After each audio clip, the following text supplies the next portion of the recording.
Hey everyone, welcome to another great episode of the Legislative Director talking about legislative things. I am super excited to be joined by Amber Marr and Addison Pollock. And as you all know already, I am the not Legislative Director, Manda Moyer, Director of Community Engagement for AARP Indiana. Addison, how are you doing, sir? Hey, I'm doing well, Madla. I'm the not Yes, legislative yeah, director. there's three knots. Yeah. Yep, director of community engagement. Good to be here. Thanks, sir.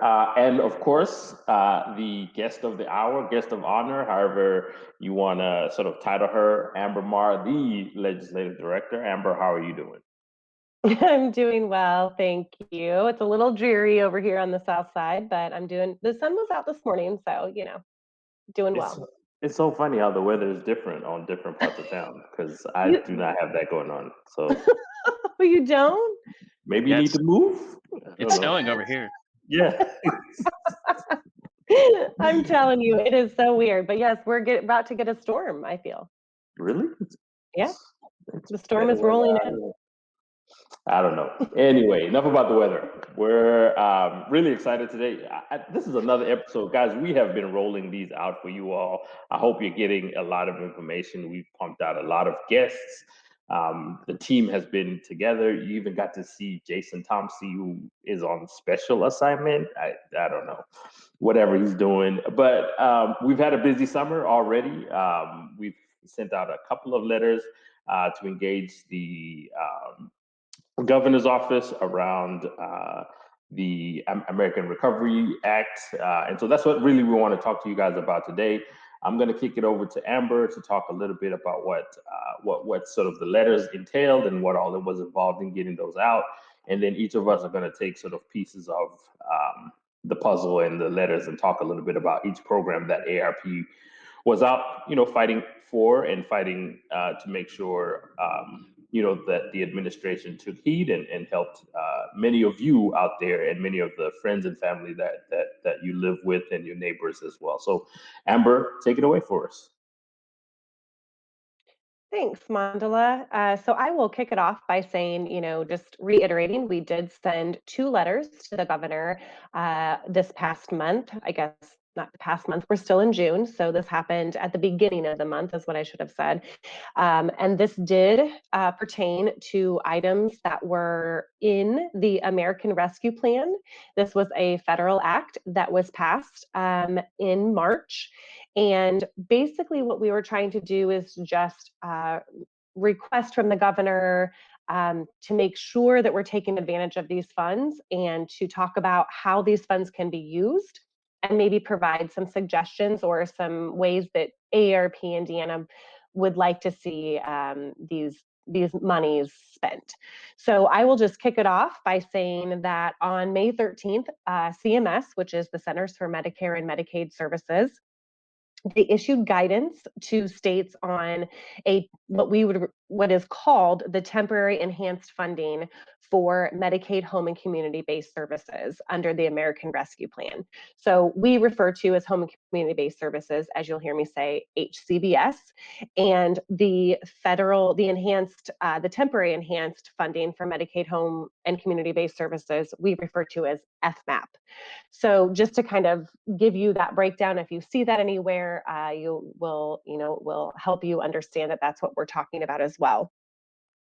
This particular temporary enhanced funding was 10% increase for certain HCBS services. And the reason why this is so important to us is AARP Indiana really believes that individuals should be able to choose where they age. And most of the time, individuals choose to age in their homes and communities. As you know, especially during COVID, there was a huge spotlight on facility-based care and what happened in nursing homes. This is why we also are trying to highlight this, because HCBS means that the services that someone would need could actually be brought to their home. So in this letter, we just mentioned a few things that this enhanced temporary increase in funding could be used for. There's a lot. I won't go into the whole list, but I will just mention that a lot of it has to do with caregiving and sort of expanding caregiving services for caregivers and their loved ones. It's removing waiting lists within, Medicaid and certain things that maybe people are waiting to receive those services, and just on and on and on. So we just wanted to highlight that, home and community-based service, these services are very important, and that that the governor takes great care when putting together a plan, which is where I wanted to go next. This plan that the state has to put together on how they will use this enhanced funding was actually due on June 12th, but the states were able to ask for an extension in order to submit that plan. And if states did submit an extension, the new deadline is July 12th. And as an update, the state of Indiana did ask for an extension in order to submit the plan on how they're going to use this enhanced funding. And so the new deadline for Indiana is July 12th. Hopefully, we'll have a little more information around what that plan will look like when we get an opportunity to see it. Obviously, there's still a few days left for them to continue to put that together. We have had communication with the administration, specifically the Family and Social Services Administration, on sort of what their thoughts are, and just to make sure that they did receive our letters. So stay tuned. Obviously, we have a lot coming up and things to look forward to and to keep our eye on. But that's sort of the breakdown on the home and community-based services end. And I think maybe, did I forget anything though, gentlemen, that maybe I need to mention in a different manner? No, that's all No, good. I don't believe so. I don't That's a believe good so. overview. You got it. Yeah. Thank you. Thanks for that. Absolutely. And just to reiterate, these funds are to supplement, not supplant, current HCBS activities or programs. So with that being said, we can move on to our second letter that we had sent to the governor that deals with 3 other additional topics. And I think, Mandala, I'm tossing it to you to talk about housing. You sure are. So we did send another piece of the letter that focused on housing. Amber mentioned that one of the things that we want to do is to make sure folks age in place. One of the things that's important to that fact is folks being able to stay in their homes. What became even more evident is that during the pandemic, it was extremely more important for folks to stay at home. And then even more important that folks sort of lost income and wages and weren't able to pay rent and mortgage. And so the American Rescue Plan also ensured that states were able to have both rental assistance and then mortgage assistance as well. We also know that, and also noted that in our letter, that communities of color, especially Hispanic and African American communities, were more likely to be to feel the impacts of COVID-19 at a higher rates than the rest of the community. And so in our letter, we sort of highlighted that and made sure the governor was aware of that, and sort of wanted to make sure that that was a key piece of the legislation, making sure that the state of Indiana continued to have both the eviction moratorium, but also important to stay in place is that the rental assistance was there as well. So we knew that at the point when we sent the letter that the eviction piece was going to end at the end of June. It was the CDC and the Biden administration both extended those through July 31st. And so folks have another month to apply both for rental assistance and then as well for mortgage assistance as well. Also, make sure you watch our episode with our friends from IHCDA. They give a great breakdown on the rental assistance program and how you can apply and all that good stuff and how folks can get involved with that. We know the state of Indiana received, on the rental side, received roughly about $357 million in that range to help folks out. We also know that from the mortgage assistance side, that number is about 150 million as well. So hopefully that you may not need it, but you know somebody who might. Please feel free to sort of let them know that that information is out there. We know that folks need to continue to pay their mortgages, and folks need to make sure they're able to pay their rent, and so that information is out there as well. I always try to put this caveat in there. Just because we were in the pandemic doesn't mean that you needed to stop paying your rent. But make sure you are talking to your landlord if you do need assistance, to make sure that the two of you, or however your rental assistance program is set up, or sorry, your rental agreement is set up, that you're talking to that property manager or landlord to make sure you're coordinating with them to make sure you don't lose your home. And then on the mortgage side, it's the same thing, contacting your broker as well. But again, our friends at IHCDA gave us a really great episode of the legislative director talking about legislative things, where they talk about this as well.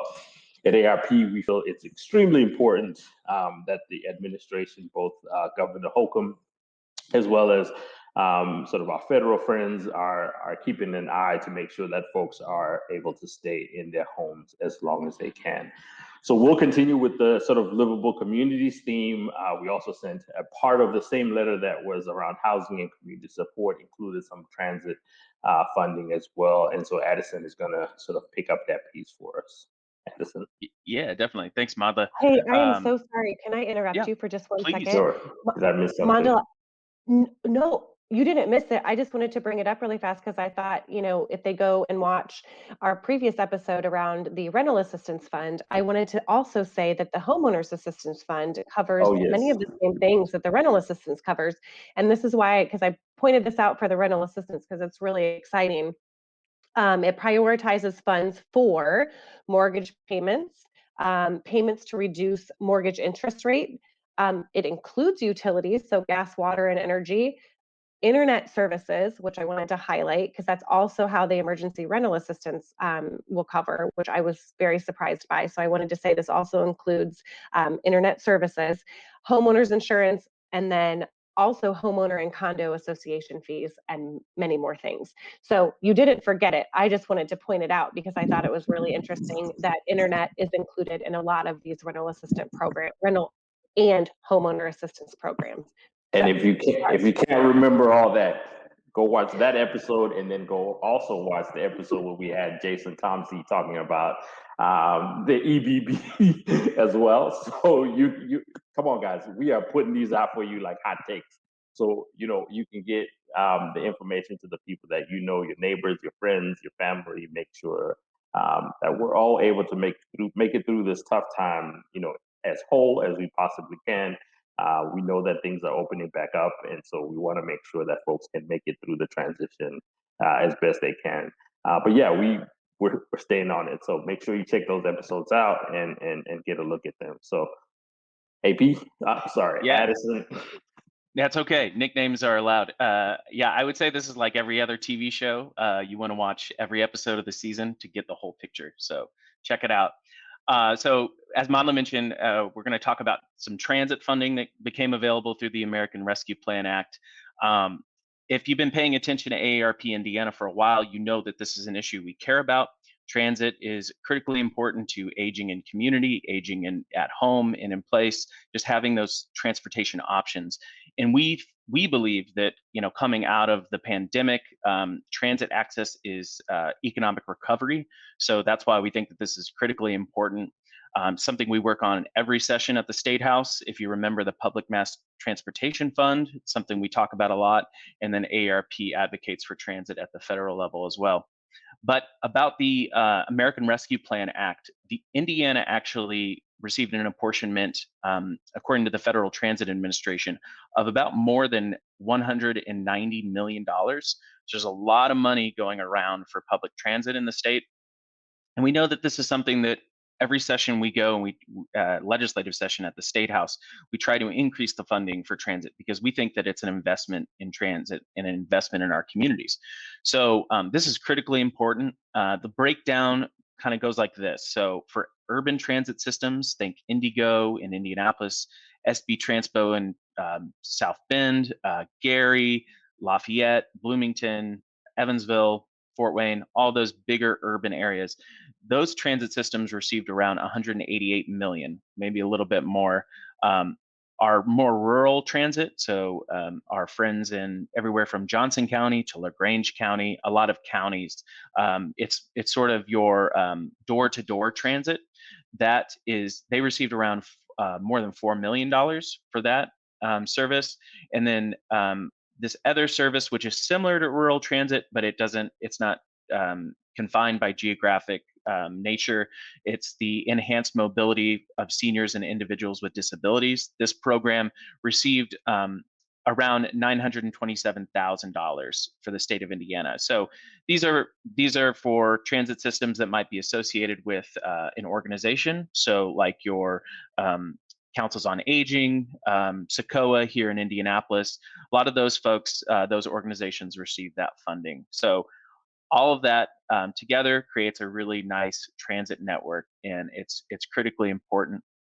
What AARP is asking for is that that funding that the governor utilizes that funding appropriately so that transit systems can meet the demand for transit service and encourage ridership. So not only servicing the folks that are already using the systems, but encouraging people to get on the bus. And I actually took the bus last week, and I was so excited to get back on the bus. It was awesome.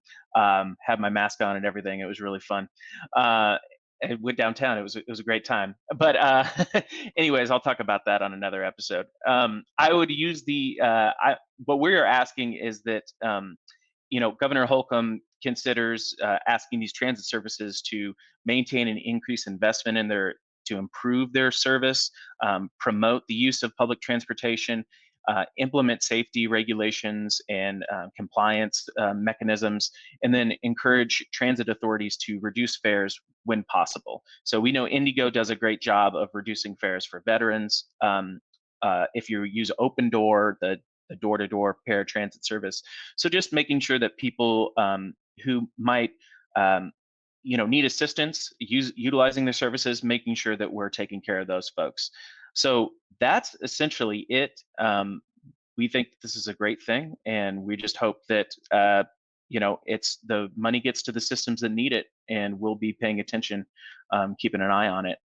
But I think we're now going to stick with the livable communities theme. I'm going to toss it back to Amber, and I think we're going to talk about water and sewer systems. Thanks, Addison. Yes, and this is our final topic for today. And I think we're going to all kind of chime in on this one, but this one does deal with water and sewer utilities and how the American Rescue Plan has allocated money for all of those items. As you know, AARP Indiana has supported clean, reliable, and affordable drinking water, as well as sewer service, since they are critical elements, as we've mentioned, in a lot of our livable community work. So many water and sewer systems need expensive upgrades as a result of, deferred maintenance or compliance requirements, or just other, for the fact of needing to modernize the system. So that is what these funds can be used for. The American Rescue Plan allocated about $350 billion in fiscal recovery funds to support these efforts, both state and local governments, for their investments in water and sewer infrastructure. Now, along with that, there was money set aside specifically for low-income housing water assistance program. So that was $500 million was set aside specifically for a water assistance program, which has not existed in the past, that will help customers pay water and sewer, both current and arrears. So, that was another breakdown of the money. Also, the current program, the Low Income Home Energy Assistance Program, they had set aside $638 million for that program. And again, these are for states and local governments. I am trying to think, Addison, Mandela, what else am I missing? No, I think you've got it for state and local governments, and then they have those apportioned funds for those low-income household programs. So the water assistance program, the home energy assistance program. I think you covered it. One thing that I'd like to point out when it comes to why this is so critically important and why AARP cares about it is that when we work on utility issues, it's typically on behalf of the consumer. It's on behalf of the ratepayer. So what's so important about this funding is that, without this funding, if a city or a town wants to upgrade their utility infrastructure, a lot of times that causes rates to go up for users. And with this federal funding, this federal assistance, that doesn't have to necessarily happen. So I think that it's a win for the consumer. It's a win for Hoosiers across the state. So I just wanted to underscore that point. Yeah, that's a really good point. And then another thing, just to make sure we give folks the right information. So Amber mentioned that the water assistance program was sort of separate from sort of your typical low income housing. Sorry, your low income home energy assistance program, LIHEAP. Want to make sure that that program, so the LIHEAP piece, is still up and running, so you can still sort of start, making sure that you're applying for sort of on the energy side, and then give the state some time to kind of get caught up with the water assistance program, and then you can sort of start making sure that your sewer is covered, water and sewer are covered as well, both current and then your previous payments as well. Because I think the last thing we want is for people to have their utilities, all facets of utilities, to be disconnected. LIHEAP, go ahead, get your applications in, get that process started for the water assistance program. Make sure that you kind of give it a few weeks, and then get to asking questions about when and how you can apply for that as well. I think that covers all of the information that we had for you all today. Again, like Addison said, this is like Game of Thrones. You gotta watch all the episodes to get the full picture. We wanted to give you guys a little bit of each thing because the information is so cumbersome. Wanted to make sure we gave you guys a little piece of each program, and give you guys an opportunity to, most of all, share the information with the folks that are in your circle, because I think that's the power that we have with this system. ARP.org/IN, all of the resources, blog posts, all of that information is listed on there. I'm going to give it to Amber. Are we doing shout outs? We doing shout outs at this point? I mean, I feel like we can just. What do you think? Just kind of close it out. All Yeah, right. we can Well, close it out. I think maybe you know what? You go ahead. Let's give one to our friends at IHCDA. Why don't you do that for us and give them, I'm a gonna. little shout out? That's a great one. I'm going to let you do it, but I did just want to close up the letter discussion by saying we have not received a response on either letter from the governor's office yet. But since there is some time to still, get these plans together, submit, ways that you're also using these funds, whether it's with the HCBS portion, whether it's housing or transportation. I know there are different dates maybe for different pieces.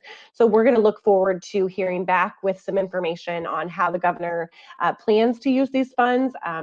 And we will update you when we do hear back, because we are really looking forward to that. I mean, it's been about a month. I think we sent the first letter on June 2nd, I believe.